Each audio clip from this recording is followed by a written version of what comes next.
L'échauffement, c'est une mise en route cardiaque, respiratoire, musculaire et articulaire pour préparer au mieux une activité sportive ou professionnelle. L'échauffement vise à vous préparer sur un plan psychologique, physiologique et technique. Un des effets de l'échauffement sera l'augmentation de la température corporelle qui va amener une fluidité du liquide synovial dans vos articulations et permettre ainsi de les protéger. Un deuxième effet de l'échauffement sera une augmentation de la température musculaire pour vous permettre d'améliorer la vitesse de contraction, la puissance de vos muscles et également participer à l'élasticité, diminuer la raideur de vos muscles et de vos tendons. Le troisième effet de l'échauffement va être une augmentation de la vitesse nerveuse et va avoir pour effet d'augmenter votre agilité à l'activité. Il permettra aussi d'améliorer votre perception corporelle. Enfin, l'échauffement va amener une augmentation du débit respiratoire et de l'apport en oxygène de vos muscles. Vous allez mettre en place également dans l'échauffement une stratégie d'économie pour pratiquer votre activité. Un échauffement doit durer entre 5 et 45 minutes selon l'activité que vous allez effectuer. En fonction de l'heure de la journée, si c'est le matin, vous allez devoir faire un échauffement plus important pour la même activité. Si la température extérieure est également plus froide, vous allez devoir faire un échauffement plus long. Dans l'idéal, l'échauffement doit comporter 4 phases. Une phase cardio, où vous allez pouvoir aller chercher des pulsations jusqu'à 140 battements par minute. Une phase d'assouplissement articulaire et ligamentaire. Une phase de travail musculaire. Et une quatrième phase qui va s'orienter vers un travail spécifique proche de l'activité.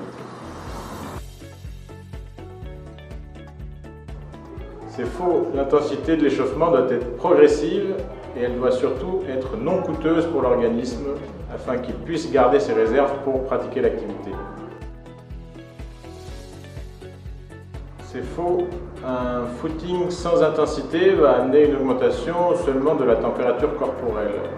Pour augmenter la température musculaire, il faut privilégier des exercices courts avec une intensité progressive et des temps de récupération.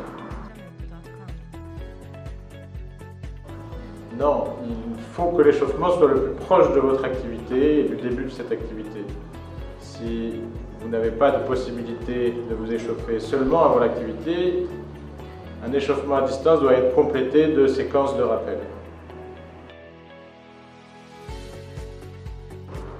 C'est vrai, vous avez d'autant plus intérêt à vous échauffer si vous souffrez d'une pathologie ou si vous souffrez de problèmes réguliers.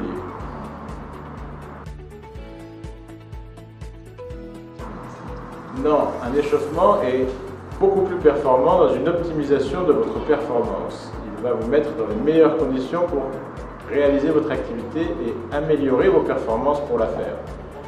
Pour ne pas se blesser, l'échauffement est important, mais il est préférable d'augmenter l'effet avec une préparation physique adaptée. Vous avez tout intérêt de vous échauffer dans toutes les situations. Même pour un travail sédentaire, le corps est sollicité. En position assise, vous avez tout un travail de l'ensemble de votre corps. C'est donc intéressant de vous échauffer même pour un travail sédentaire et il est important de faire des rappels dans la journée. L'échauffement passif qui concerne en réalité l'ensemble des techniques que l'on peut utiliser en complément d'un échauffement, type crème chauffante, des habits chauds, des séquences de massage, peuvent vous aider à garder les effets de votre échauffement, mais ils ne doivent pas constituer à eux seuls un échauffement entier. Un échauffement est important pour des préventions de blessures, mais surtout pour une amélioration de votre performance pour l'activité. L'échauffement doit être progressif, varié et avec une intensité progressive. Attention à ne pas réaliser un échauffement trop énergivore et à bien compléter votre perte hydrique par un apport d'eau au cours de l'échauffement ou après cet échauffement. Enfin, comme nous l'avons vu précédemment en vidéo, ne réalisez pas d'étirement passif dans votre échauffement. La semaine prochaine, vous retrouverez Jérôme en vidéo qui vous expliquera comment réaliser un échauffement articulaire pour bien débuter sa journée.